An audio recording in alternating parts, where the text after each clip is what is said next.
श्रीमद् भगवत गीता का उद्गम स्थान महाभारत का रण क्षेत्र है, जहाँ पर भगवान श्री कृष्ण ने पांडु पुत्र अर्जुन को गीता का उपदेश दिया था, जिससे उनके ज्ञान चक्षु खुले थे और वह युद्ध क्षेत्र में आगे बढ़े थे।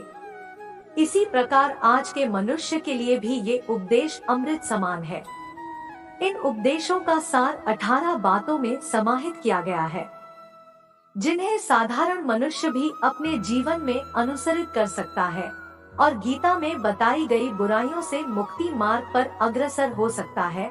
श्री कृष्ण कहते हैं कि सुख एवं आनंद मनुष्य के भीतर ही निवास करते हैं, परंतु मनुष्य उसे स्त्री में, घर में और बाहरी सुख की प्राप्ति के लिए ढूंढ रहा है।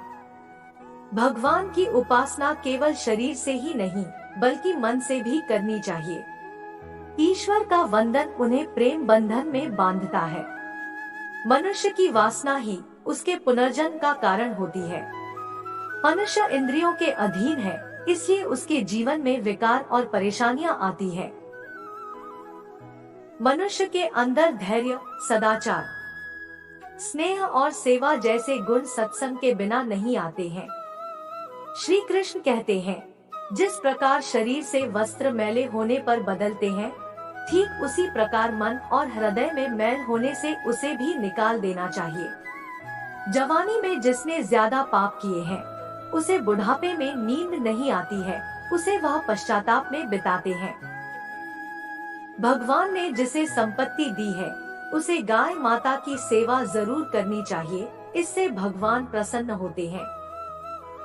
जुआ, मदिरा पान, परस्त्री गमन, अनैतिक संबंध, हिंसा, असत्य, मद, आसक्ति और निर्दयता, इन सब में कलयुग का वास है, इसलिए इसका एक और भी नाम है घोर कलयुग। शिष्टाचारी शिष्य जो ज्ञान प्राप्त करने में परिश्रम करते हैं, उसे सद्गुरु, अच्छा गुरु अवश्य मिलता है।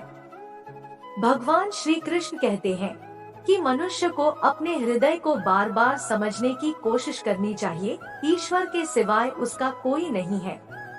साथ ही यह विचार भी करना चाहिए कि इस ब्रह्मांड में भी उसका कोई नहीं है जो उसका साथ देगा।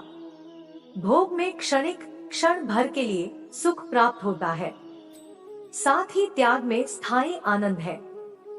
श्री कृष्ण कहते हैं कि सत्संग ईश्वर की कृपा से मिलता है, परंतु कुसंगति में पड़ना मनुष्य के अपने ही विचारों के कारण होता है। लोभ, मोह और माया, इनमें से किसी से भी अधिक लगाव पाप के माता पिता कहे जाते हैं। साथ ही लोभ पाप का बाप ही है। श्री कृष्ण कहते हैं कि स्त्री का धर्म है कि वह रोज तुलसी और पार्वती का पूजन करे, इससे उनकी सुख समृद्धि हमेशा बनी रहती है। मनुष्य को अपने मन और बुद्धि पर हमेशा विश्वास नहीं करना चाहिए, क्योंकि ये बार बार मनुष्य को दगा देते हैं। खुद को निर्दोष मानना बहुत बड़ा गुनाह साबित होता है। जो पति पत्नी पवित्र रिश्ता बनाए रखते हैं, भगवान पुत्र के रूप में उनके घर आने की इच्छा रखते हैं।